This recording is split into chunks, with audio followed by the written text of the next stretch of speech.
The views and opinions of the hosts and guests are their own and do not necessarily reflect the views of the management and staff of Guardian Radio.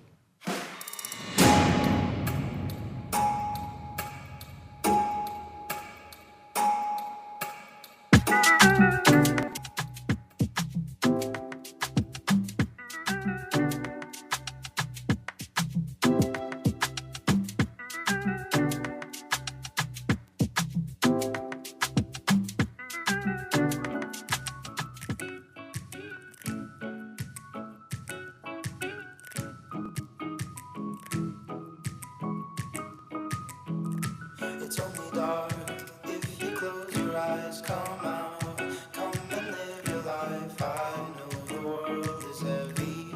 I know your spirit's weary. It's only dark if you close your eyes. Come out, come and live your life. I know the world is heavy. I know your spirit's weary. You can trust me, I'm not leaving. You're still breathing.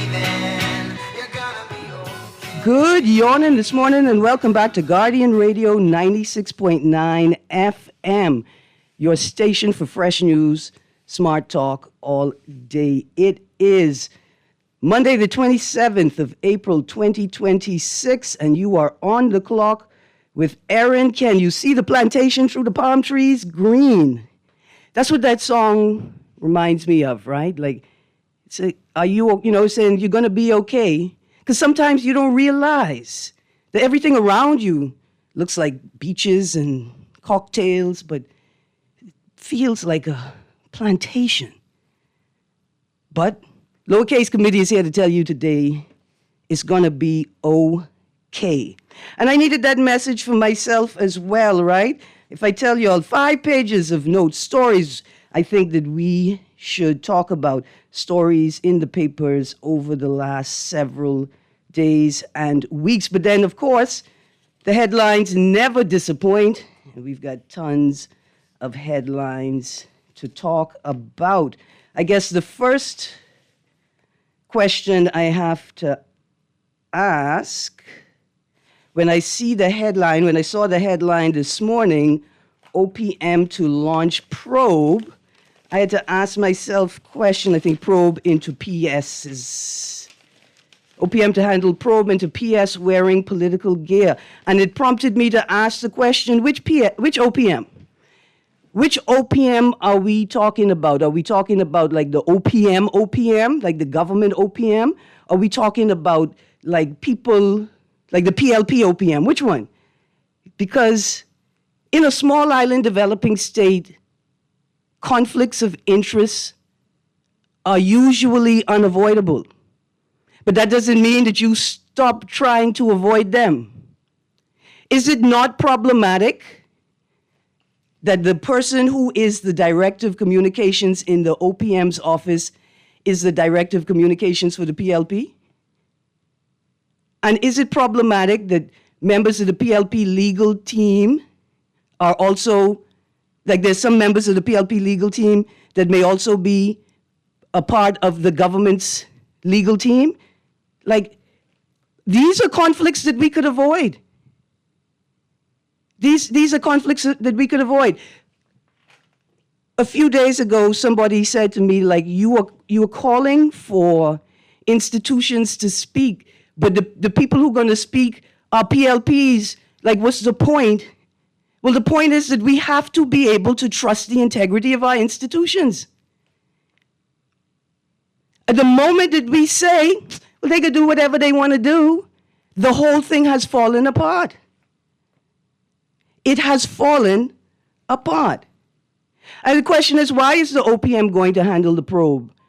Like, I'm not specific on the law, I'll be honest with you, because I am not a lawyer. I'm certainly not a labor rights expert. But wouldn't the agency, wouldn't labor be responsible for that? Like, you pull it away from OPM, let labor handle it, and the Attorney General's office oversee it? Let's read from the article quickly in today's Tribune. Questions over whether a senior public officer breached political neutrality rules have been pushed to the office of the Prime Minister, with Labor and Public Service Minister Pia Glover-Roll saying her ministry does not handle matters involving permanent secretaries.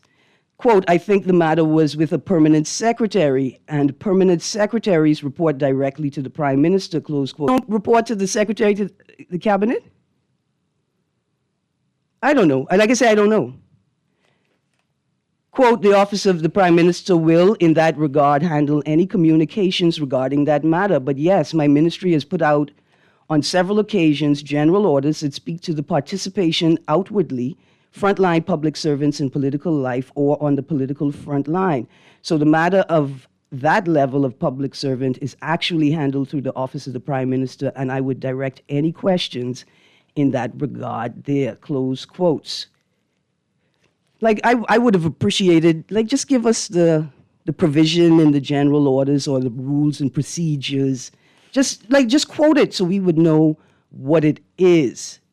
Mr. Seymour, Permanent Secretary in the Ministry of Foreign Affairs, was photographed wearing PLP party paraphernalia on nomination day at a political event on Cat Island linked to the Prime Minister Philip Davis's nomination, raising questions about whether he breached general orders requiring public officers to maintain political impartiality and avoid overt participation in frontline political activity. Scrutiny has intensified because Mr. Seymour signed a 2024 letter warning a foreign affairs officer against engaging in political activities. Communications Director Latrell Ramming, who was present at the press conference, did not provide further comment. Secretary to the Cabinet Nicole Campbell declined to address the matter directly, saying, quote, the public service has rules, it has regulations, and those procedures and rules are normally carried out. But in this instance, I don't have any comments, close quotes. Foreign Affairs Minister Fred Mitchell has declined to comment when asked about the issue. Former Public Service Minister Brensel Roll took a critical stance, describing Mr. Seymour's actions as a clear breach of general orders and warning that failure to act could undermine public confidence in the neutrality and integrity of the public service.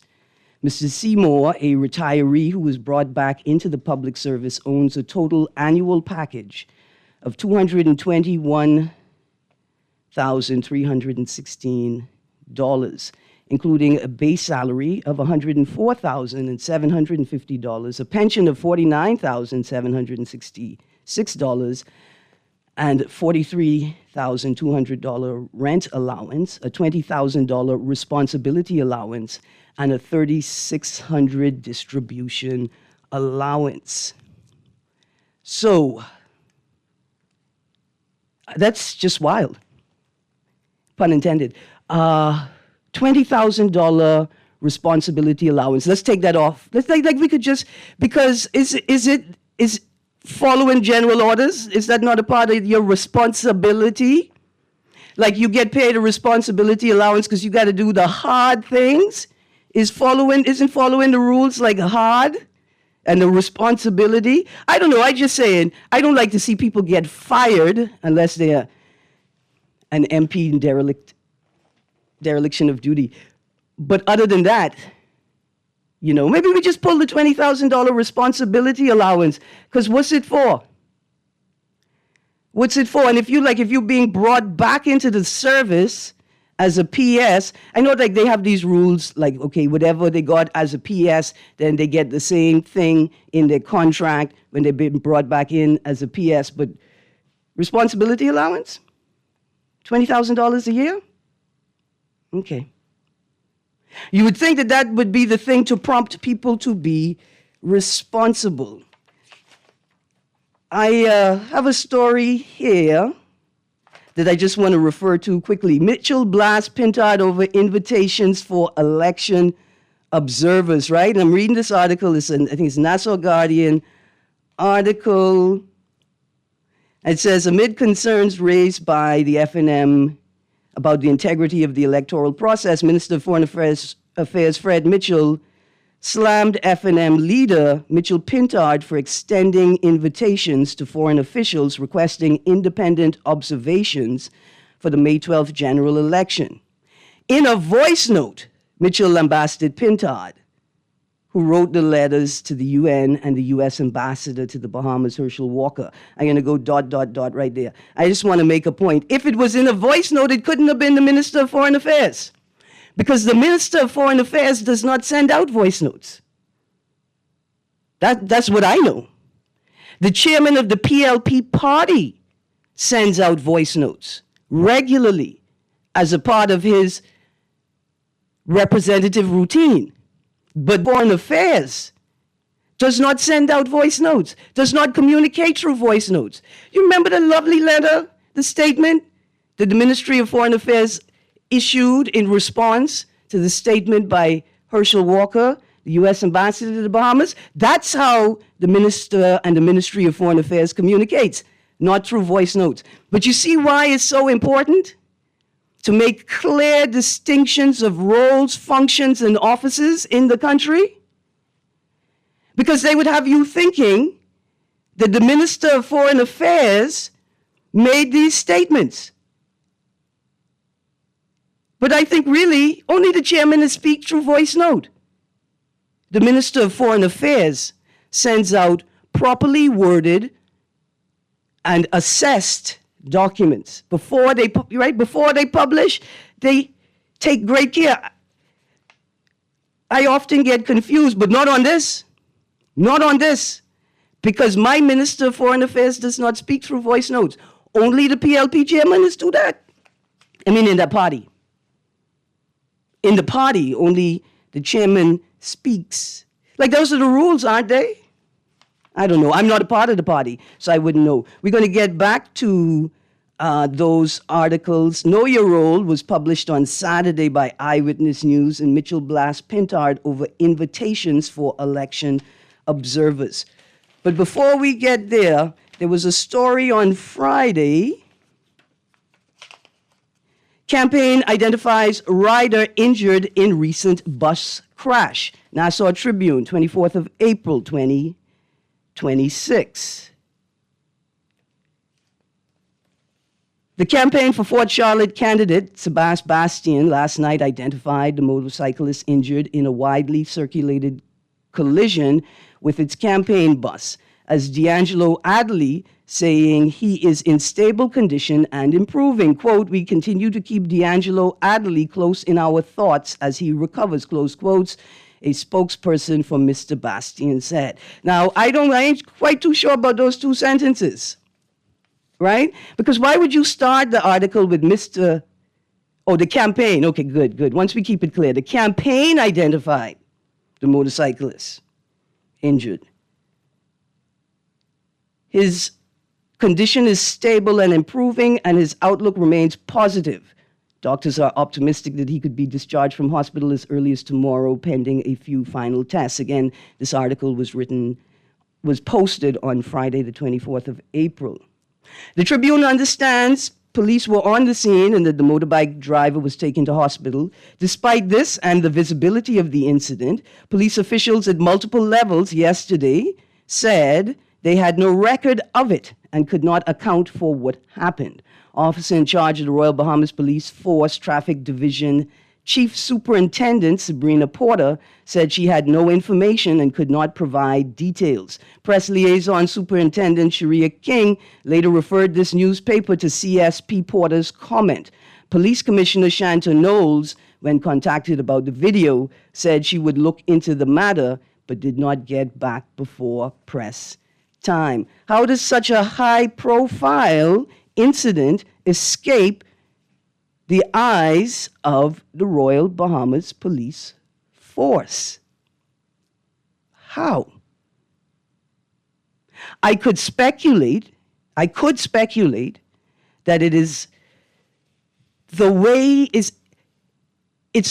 that political interference can work sometimes. There's no direct statement or instruction or order to not document. It's just that it just never gets documented. Right? Like, I could speculate that that's what it is, but, like, for months I've been talking about the state of the Royal Bahamas Police Force website and the lack of information on it. For months I've been talking about what appears to be a policy to not report traffic accidents, what appears to be. I've been talking for years about what appears to be a complete and utter devolution in traffic enforcement. But it blows my mind that this particular incident has not been formally documented by the Royal Bahamas Police Force. It just blows my mind. All right, here's another headline, a defining moment for Bahamian agriculture. This is from the Ministry of Agriculture and Marine Resources Facebook page, 24th of April, 2026. Today, the first cartons from the Golden Yoke Project officially hit shelves at Super Value top of the hill, Mackey Street.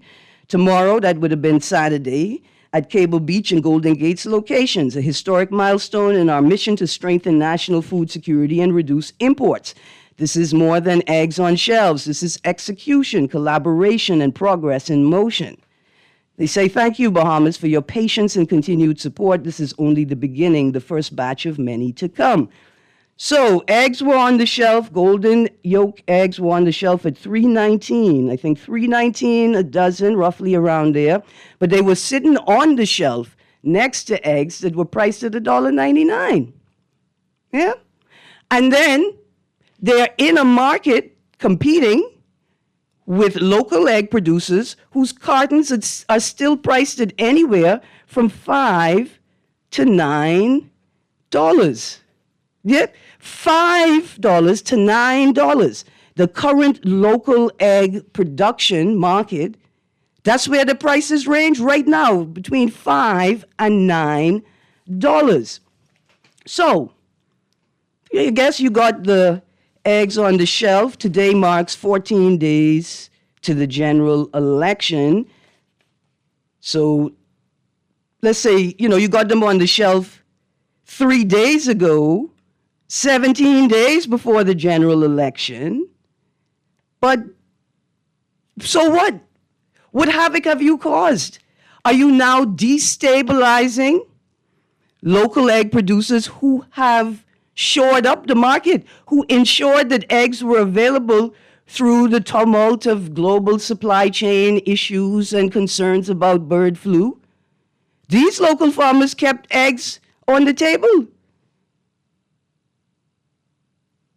But you set a price on the eggs, they're going to push those producers out of the market. What happens to their investment?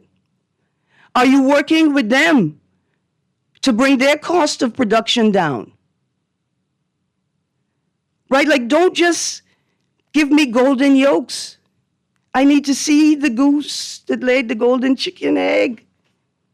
I need to see it. I need to figure out how it's going to work. Anyway, I guess we could say good morning and congratulations to the Golden Yoke Project team. Let's see if it will have the effect that's intended. Let's go to the text line. Erin, I heard through the Love Vine that after the general election, the Chicchanis are looking forward to building nice homes for themselves with all of the huge plywood political billboards that are on display everywhere. If you mean, by Chicchani, if you mean me, yes, I am looking forward to collecting as much scrap material as possible for my various projects. As soon as the date, I got to find a date for tomorrow, the date in law in which all paraphernalia, political party paraphernalia, must be removed from public spaces and public infrastructure. That day, I's the Chicchani. I collecting it. Don't come collect it. Don't come collect it, man. Let me do my duty. The tops, what they call them, the A-frame signs with the corrugated plastic parts, all of them. Teachers. You see them little plastic sign with the little metal thing? You take the sign part of it, you spray paint it. You could even turn them into mini chalkboards with the right paint. You could turn all of them into mini chalkboards with the right paint. But I like living in the pine trees. I know, I get what you're saying. The Chichanis don't have to live in the pine trees and the bushes anymore and now can join the 21st century and live in a house. Can we? Can we? Who could afford a house? Who could afford a house? You know, all this talk about building homes. Who could afford them? Who could afford them? Sometimes it's cheaper and safer to live in the bush. Here we go. It's a oppressing people, man. That's what OPM means, oppressing people, man. Thank you, Texter. Good morning, Miss Greene. There's no need for the OPM to conduct any investigation into the PS wearing PLP paraphernalia. You know why? Because the PM himself is in a political video in the OPM putting on a Safe with Brave hat. So would you say, I'm not quite sure what you're saying. Initially, I thought you were trying to say, why the need for an investigation when there is documented video and photographic evidence of said breach of the general order? It's like, why do we need to investigate? But you're saying the PM breaching the law himself by wearing his paraphernalia when he's supposed to be PMing? Oh boy, conflicts of interest. There's a text, we use conflicts of interest are unavoidable to promote illegality and unethical patronage. Out of 200,000 adults, 5,000 of which who might be requesting Crown land. Oh, wow. Okay, Texter. I'm going to take this call, and then after the call, I want to ask some questions about a video I saw this weekend. Let's go to the phone line. Good morning, caller. Hey, morning, Miss Greene. How you doing? I'm good, thank you. How you do? Hey, hey, quick question, right? Mm-hmm. Who win the battle of billboards on JFK? I have not been on JFK. I scared because there's no lights. You only go on JFK? I try to avoid it because for a number of reasons. The roads, I'm not sure if the engineers have taken into account the impact of the increased development on the ridge and the increase, I think, in water coming off of the ridge onto the highway. I think we need to have an assessment of the condition of the road itself, the infrastructure, along with a project to ensure that all of the lights on that highway are working. It's unbelievable. It's unbelievable for how long the lights on that highway have been off. Well, you need to take a trip, though, because it's very, if you read the signs, they're very entertaining. Oh, wow. Read Bahamas. That's all I can say. Read Bahamas. I can teach you how to read. Okay, thank you. You know, we're going to talk about this challenge that Dwayne Sands made over the weekend, because I wonder if these governments could move at the pace of their own policies. But also, another question, what would the country look like if the PLP governed the same way the PLP politicked? But let's go to the phone line. Good morning, caller. Pleasant good morning, Ms. Greene. Good morning, sir. How you do? Hope you had a nice, safe weekend, but you had a safe weekend because you had a day. Yes, sir.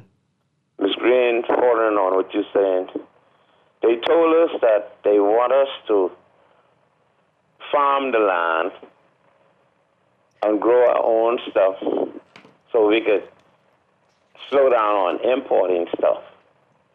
Mm-hmm. I know of 5 farmers that received 2 acres of land each off of Gladstone Road from the previous government. Mm-hmm. That started their farms, I included. I had 2 acres, invested over $25,800 into my farm, plus there's a 40-foot container still sitting on the farm. We got word the other day that there was a tractor down there mowing down all the plants that we already planted and were on their way up. 4 to 5 farmers lost all their 2 acres of property, and we were not even informed. I still have my contract right on my bedroom table as we speak. Wow. We went So, to Sparky, let me ask you some questions. fisheries. Go on, and then I got to ask you some question. We went to agriculture. We asked them what happened. They said they were instructed to give the land to somebody else. But did We you asked them hold on? who. Did you ask them whether they issued a notice of like removal of occupancy? They didn't tell us nothing, so the lady just said they were instructed to do that. But who did you give it to? They said they are not at us. Mm-hmm. So then I went to the new Minister of Agriculture and Fisheries, Mr. Jobo Campbell. On nomination day, he was playing dominoes. I said, Jobo, I's a valley boy, you's a valley boy. Why you take and give it to somebody else? He said, Sparky, it ain't me. Call the Prime Minister. I said, but I can't call the Prime Minister because the Prime Minister was just in my yard the other day picking up juice. Well, that's what Now you get. That's what you get, Sparky. That's what you get. Play with. I mean, maybe you calculated wrong. Maybe you calculated wrong. However, the matter that you raised, Sparky, I think is an important matter, right? Because if you had been legally granted privilege to occupy Crown land, right, for the purpose of an agricultural project, at the very least, even if the government has the right to rescind, right, even if they have the right to rescind occupancy at any moment, surely that includes a notice, like the process will include a procedure for giving notice of rescinding or removal of occupancy privileges from the Crown land. Now, I can't verify the story that Sparky told us just now on air, right? But he say the two of them is valley. They know each other. Why would the minister lie to him? I don't know. But I am not a member of the valley. I don't know how they operate. All right. Ooh. I'm going to look up that story. Texter, thank you for that. Let's go to the text line. Good day, Wild. Understatement of the morning. Erin. Good morning, Erin. It's almost 5 years since the FNM loss. Why, I guess, is it that beaches and parks from the previous government on the news, this don't make no sense? Oh, is it on the news or is it on social media? In the paper? Oh, wow. Okay. You know, the beaches and parks story? I think that's I get when I was working on a BAMSI fire write-up. Did y'all know we've had 3 fires at various BAMSI entities over the last several years? Not just in the PLP term either, like across administrations. We've had 3 fires. Anyway, while I was looking at that, I found a quote where the Prime Minister called it a teachable moment. The first fire, the dormitory fire, and the issue about uncertainty about insurance coverage and all of that, right? He said it was a teachable moment. I don't know if we've learned anything, people. I don't know if we've learned anything, except for one thing.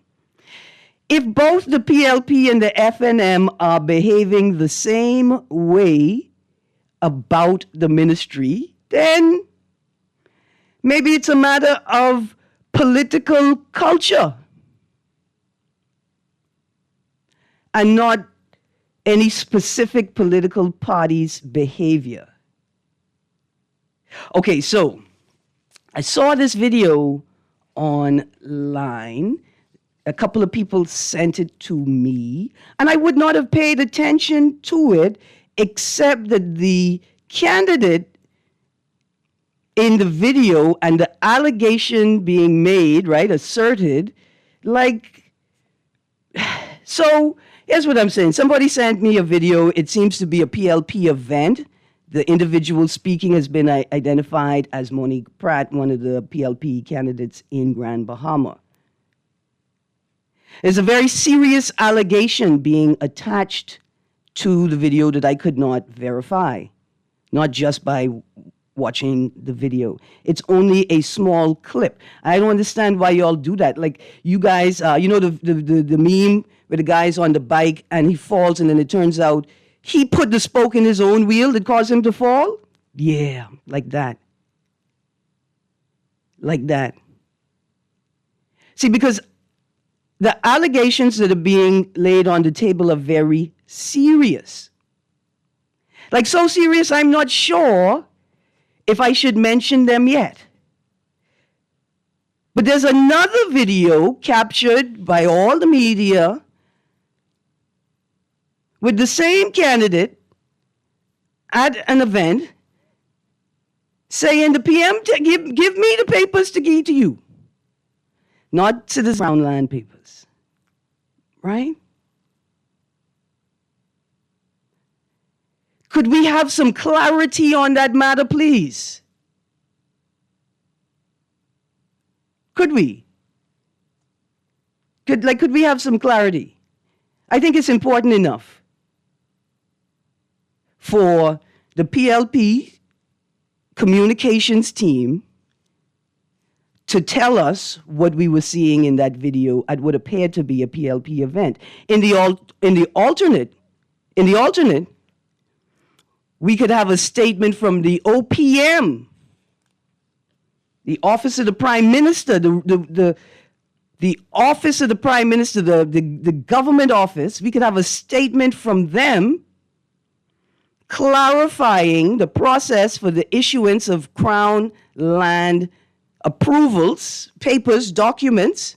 That's what we could have. Just provide some clarity. I would hate to think that a number of government operatives are unavailable because they're busy doing party work. We have an expectation of clarity, and we demand clarity. The Constitution demands clarity for one of the largest national processes in the country. And what you, the politicians, say is the most important. Right? The OPM, and see, you know what, here's what the problem is, it just came to me. Where is BIS?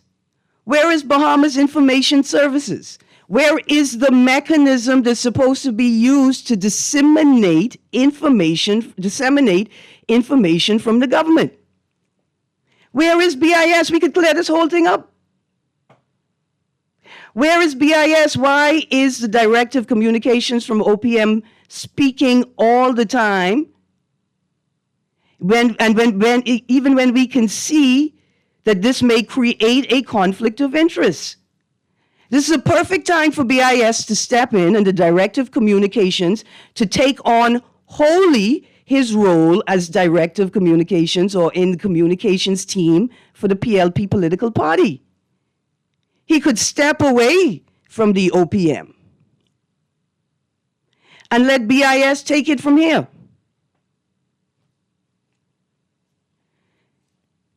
Ms. Greene, we don't need international poll watchers. They only make recommendations on irregularities they find or see. What we need is this general election to be stopped from all these fraudulent passports and voters' cards. Okay. So I think we've seen enough stories in the paper to understand that we have an issue. We have an issue with unauthorized, like people who should not have legitimate documents with legitimate documents, right? But I found two stories this weekend. I just wanted to read quickly. Both are from Eyewitness News, and they were just very interesting. The first one is from Sunday, the 26th of April. The title is Fraud. You can find it on their Facebook page. On Saturday, April 25th, police in Bimini arrested 3 Haitian nationals at South Bimini International Airport after they were found in possession of fraudulent national insurance cards. Right? Bahamas Immigration Department, along with staff at the airport, identified the fraudulent documents and National Insurance Board staff were able to confirm that the documents were fraudulent. Here's another article, Passport Fraud, 25th. So this is from Saturday, Eyewitness News. On Friday, April 24th, police officers stationed at Lyndon Pindling International Airport in collaboration with Bahamas Immigration Department and acting on intelligence arrested and cautioned a 26-year-old male for possession of a fraudulent United Kingdom of Great Britain and Northern Ireland passport.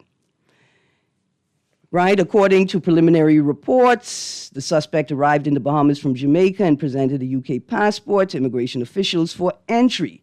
Further checks revealed that the passport had been reported stolen in the UK.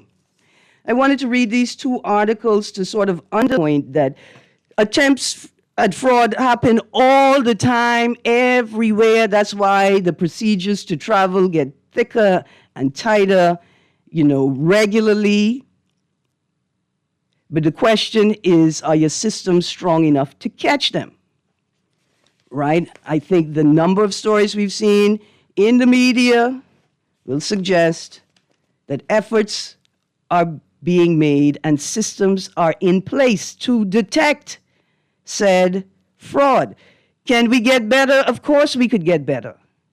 Absolutely we could get better. But the fact that people are being arrested, documents are being identified is I don't even want to say it's a great start because that's not it. It's something that happens continuously and has been happening continuously. Should we be concerned? Yes.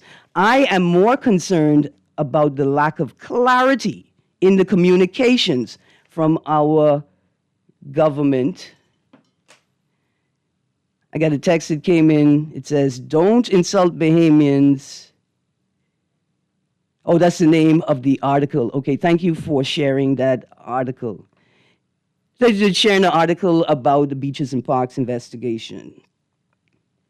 Good morning. Don't understand what's all the hullabaloo about Beaches and Parks contracts. Successive administrations have been practicing trickle-down economics. Okay, here's what the problem is, right? You have the government, so the government is, right, the administration that's governing and the opposition, right? And then there are the people. This is three parts of government. The governing admin, the opposition, and the people. When you say, what's the big deal? Successive administrations have been practicing trickle-down economics. Well, it may not be a big deal to the admin and to the opposition, but what if it's a big deal to the people? Are you suggesting, and I'm just asking, are you suggesting that because both parties are okay with it or they continue to do it, that we should just accept it? Is that what's happening? Because I could get on board, I could get on board. I could use my privilege to position myself advantageously in this space to take advantage of whatever foolishness they do in the agency. Let's go to the phone line. Good morning, caller. Good morning, caller. You still there? Hi. Good morning, Erin. Good morning. How are you? I'm good. How are you? I'm good, thank you. I wanted to ask, seeing that you mentioned in beaches and parks, who is responsible for the upkeep of the cemeteries? Is it also beaches and parks? Oh, I'm not sure. Continue. Because I traversed the Cowpen Road area yesterday, and at the government cemetery of the Spikenard, you can hardly see anything for the bushes. That entire property is overgrown. As much as it's being used, it's really overgrown, and it really looks bad. So I said I was supposed to call today and find out who is actually responsible for the upkeep of the cemetery. Is it the same person? Okay, so if it is, they really need to do better. And the press secretary said, they're going to give us the same excuse that the F&M government give us, the past F&M government give us for the use of the money. However, it still is not detailing what exactly is it that they actually do. They only tell you they can use the same excuse, but they're not telling you whether they did the same thing or they did something different. Because they take more money than the others. You understand me? So I'm reading between the lines. You telling me, okay, I give you the same excuse they give you. Okay, So tell me now exactly what it is that you actually did. Leave the excuses out this time. Yep. Thank you. Thank you very much. Thank you very much. So I did a little quick Google search, and it says Ministry of Works is responsible for maintaining cemeteries, right? And so I said, well, does beaches and parks come under the Ministry of Works portfolio? And the AI is telling me the Bahamas Public Parks and Beaches Authority is the primary body responsible for the maintenance and management of public spaces, although it works closely with the Ministry of Public Works. The authority, created in 2014, handles upkeep previously managed by the Ministry of Works, which still maintains a role in certain infrastructure. And that may be where the problem lies. There may be a lack of clarity within both agencies about who is responsible for cemeteries, right? Maintenance, security. I ask the next question. Do we desperately need an overhaul or reform of the legislation governing the operation of cemeteries and protections for clients, even posthumously? Let's go to the phone line. Good morning, caller. Yes, we do. I hear you. Erin, no, before you cut me, No, man, go on. let's suppose that I have a legitimate passport, but I got the legitimate passport through using fraudulent documents. Inside this legitimate passport, I have visas. I have U.S. visa, I got Ethiopian visas, I got a bunch of visas, right? Now, let's suppose now, during this election process, it is discovered that I got this passport illegitimately. Would that visa in the passport, I know the answer to the question, but I just want to throw it out there, would that visas or those visas in the passport, would they be upheld? No. Would they be legitimate? No. No. Okay. So would it be a smart thing if I know that I got a passport illegitimately and now I'm able to go and vote for the party of my choice? Would it be a smart thing for me to do, knowing that I might be risking being exposed to the U.S. or to the Ethiopians, the fact that I got this illegitimate visa? It wouldn't be a smart thing to do. And I'm thinking that if people are getting fraudulent documents, they're not getting them to vote. And they would not risk being exposed by going to vote. I don't think that the majority or any migrants are motivated to get these documents to participate in the political process, because that heightens the risk of exposure. Yeah, but that's also assuming a level of intelligence. Yeah. Okay, but I'm just saying, would it be for the opposition to clearly state that if you got one of them and we can discover all of y'all? Yeah, I think to use that as a frightening experience for those, because I'm pretty sure that there may be some out there. as a deterrent. As a deterrent, why aren't they speaking like this? Why are the opposition speaking like this? I'm not sure. I could be honest with you. I'm not sure how or why any of the parties politic the way that they do. Okay, yeah. Yeah, I am. Yeah. I'm often stunned by the things that they think make sense. I have more questions, but I appreciate listening to you. Thanks so much. But then of course some of us see plantation and some of us see palm trees. You know what I'm saying? Yeah. Yes, sir. Thank you. Let's go to the next caller. Good morning, caller. Yes, good morning, Ms. Greene. Good morning, sir. Yeah, I want to make a comment as relates to the particular those narratives just now, but I just have a little joke. They're getting ready to slaughter me by the Long Island Ferry. Hey, I just didn't read the humorous text because I'm a sheep and I'm in too deep. But I made a peep, right? And so for me, as it relates to something you responded to last week and what the gentleman commented on. So when we were talking about Cialo mentioned, and obviously the chronology of a document being obtained fraudulently, the person came and they exist, they have children, etc., they pass it on. So that's a lineage of fraudulency that has created citizenship, right? okay. And then as it relates to what Mr. Lincoln Bain was saying, and you made a comment on it, and this is my comment.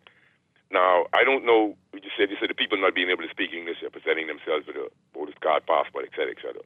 But for me, it wouldn't be a problem, because then you forget to mention the accent in which I can always tell I don't know, you travel the world somewhat, so you can tell accent. So if a person cannot speak English properly And then the Constitution states that they should be here for at least 10 years before residency, et cetera, et cetera. So what I'm saying is I would juxtapose that with their inability to speak English, even if it's broken, but I can tell from their accent where they're from. Mm-hmm. So I just thought that would have been mentioned. So it's not the fact that somebody can't speak English. It would also be the fact of their accent and their lineage, and we would know where that comes from. Mm-hmm. But even as we speak about this migrant crisis, right, we all are black people from one diaspora. Some ships stop to Haiti, stop to Jamaica, etc., whatever, right? And so I'm trying to find out why the subjugation. I'm supposed to send you some stuff. Could you ask? Nobody's asking this particular community to stop these little jeering and wagging the dog, as they would say, whatever. But it doesn't make sense. Mm-hmm. And so I would agree with you that some of them mightn't be getting the passports, et cetera, or the documents to do fraudulent activity. But the fact that they have passed on this lineage creates a problem. I know of a situation, and so it is said that there's a number of Asian Bahamians with descent from Haiti that lives in Freeport, and so I've noticed that a lot of my friends are saying they got their documents from Freeport. Okay, 52. I hear what you're saying, but let me ask you a question, right? In 2003, the College of the Bahamas, they were a college at the time, held a symposium. It's like the 50th anniversary symposium, right? There was a lecture that I'll never forget, an economic historian. He basically took us over 2003 is 23 years ago, right? He took us back 50 years from 2003, right? And basically showed us the economic and social and cultural dynamics of the relationship between the Bahamas and Haiti, right? And so it's obvious. 70 plus years ago, there were as many Bahamians in Haiti as there were Haitians in the Bahamas, right? So I don't want to make a comment on something different, but it's still an imposition. Listen, I got to go to the break. Do me a favor, call me back after the break, right? But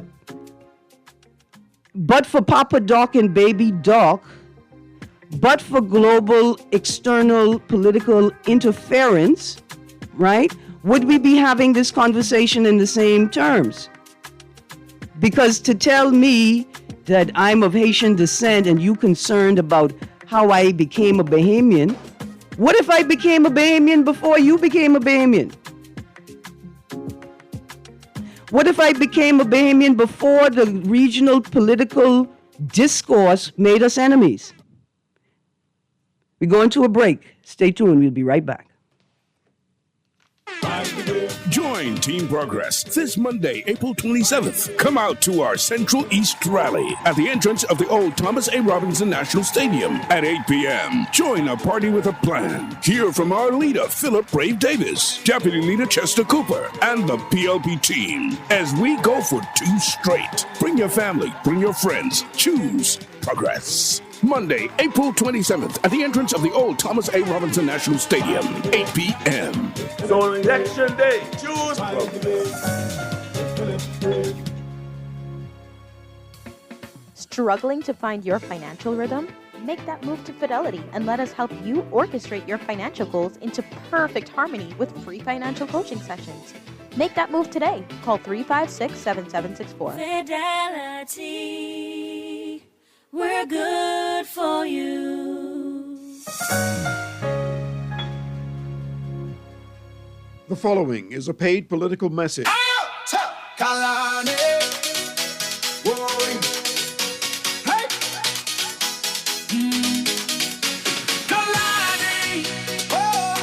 The future is brighter. Vote for my diver. Hey, 'cause she is a fighter.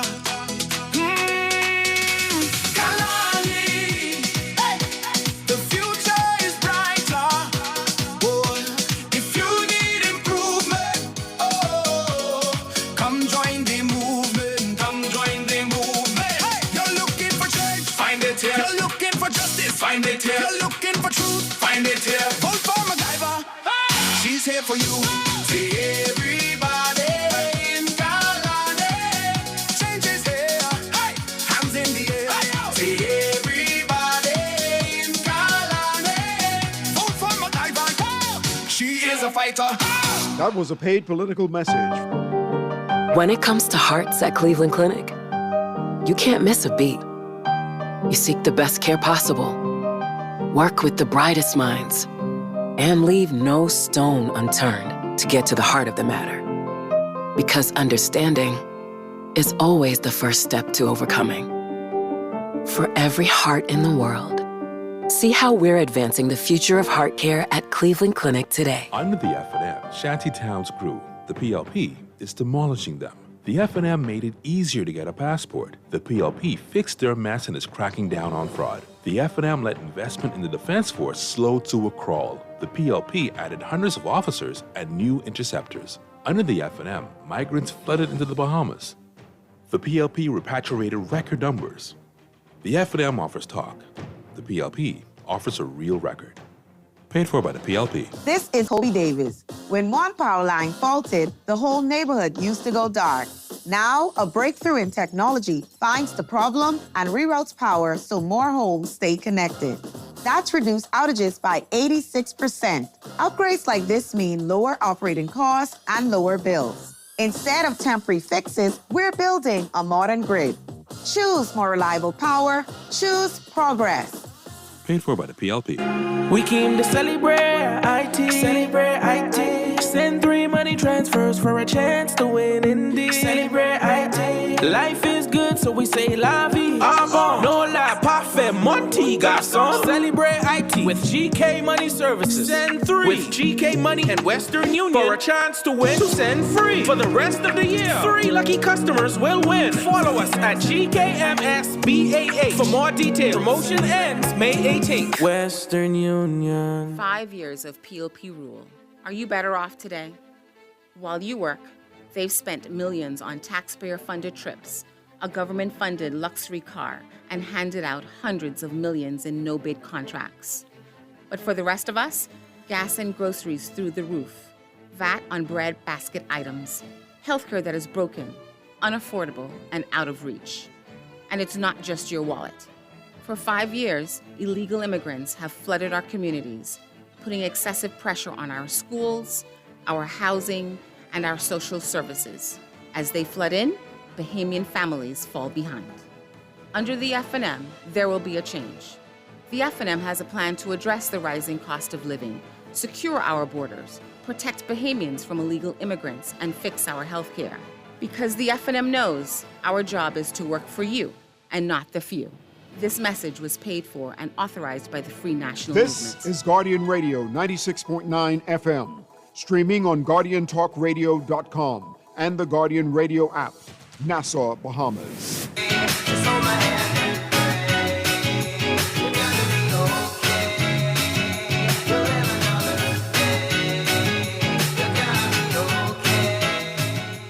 Good morning and welcome back to On the Clock with Erin, Greene. So I think tomorrow we're going to hit the Dwayne Sands conversation, maybe finish by tomorrow, because I did a little math and computation to determine on which days the Parliamentary Registration Department would be in breach for not having accessible the public register. One calculation for the advance poll and one calculation for the general election. My calculation left me with the 22nd being the last date to publish the register, 22nd of April, the register for the advance poll, and the 27th of April being the last date to publish the register for the general election. We see in today's Tribune, PRD says voter register will be published today.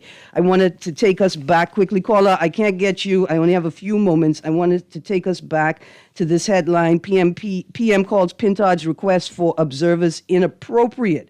Mr. Davis said over the weekend that international observation of Bahamian elections is routine and governed by law, with the parliamentary commissioner responsible for initiating invitations. Well, I read part of an article about the Bahamas Constitution Party's challenge, the general election, where they did not nominate as protest, but also they raised concerns after communicating with several agencies that normally participate as international observers. They raised concerns that the entities that they engaged said they had not received an invitation as of yet.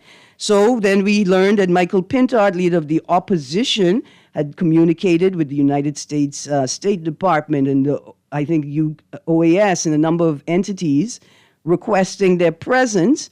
And we have the Prime Minister saying, calling the move, quote, quite inappropriate, close quotes, and outside the country's established process. Well, I tell you what, I can appreciate that greatly. But let's look at it like without jaundiced eyes. Maybe Michael Pintard was attempting to assist the Parliamentary Registration Department and the government of the Bahamas because they both have something in common. Not just that PRD is a part of the government, but they both have the same problem, not able to move at the pace of their own policies. We see the Minister of Sports snubbed the winningest sports team in the history of the Bahamas to go to a manifesto launch, and the launch was not available. The manifesto was not available at the launch. Is it fair? Is it reasonable to say, because I'm not a lawyer, there's the law and then there's convention, like how they practice it, and that becomes like code as well. But is it sufficient that the register is not available for the advance poll? Could we just say that that's where the breach lies? Should it have been available on the 22nd? Was it available? Because Dr. Sands references the advance poll in his video. Like maybe Pintard was doing all of us a favor, understanding that it seems we are unable to move at the pace of our own policies. Like you said, the time for the party and you late. I wanted to just get that off my chest quickly. Producer, bear with me. Here's the article I wanted to start the show with, but I say I can't put my own feelings first. IACHR raises concerns on immigration and poor implementation of disability law. This was published in The Guardian on Friday. I'm going to focus on the disability portion. It says, but it said the country was still challenged on the rights of people with disabilities, immigration, marital rape, and the rights of women. Quote, on the rights of persons with disabilities, it is highlighted that the National Commission for Persons with Disabilities received a significant budget increase to expand programs such as life skills training, independent living initiatives, and free accessible transportation, close quotes, the report said. Did y'all put the $25,000 back to the Commission for Persons with Disabilities that y'all took to hold a second memorial for Obi Wilchcombe at Bahama? Y'all put that back? Did anybody tell the IACHR about that? I can't believe y'all didn't tell them about that. Y'all told them about that, right? I say, okay, maybe it's just a yearly report. Maybe it's just an annual report. Maybe they reported on that before. But I just asking, maybe you couldn't put it back the year you took it. But did you put it back in 2025? It is clear that many businesses are not in compliance with that provision. And the types of businesses are businesses that could afford to be in compliance with anything. Yet they choose not to. East Hill Street is filled with them. Imagine you right next door to the Governor General's house, the government house, and you have such disregard for the law. But you know what? You're going to be okay. We're going to be okay. We're going to work this out. But we got to focus and ask yourself, can you see the plantation through the palm trees? Stay tuned. Guardian Radio AM with C.A. Nuri is up next.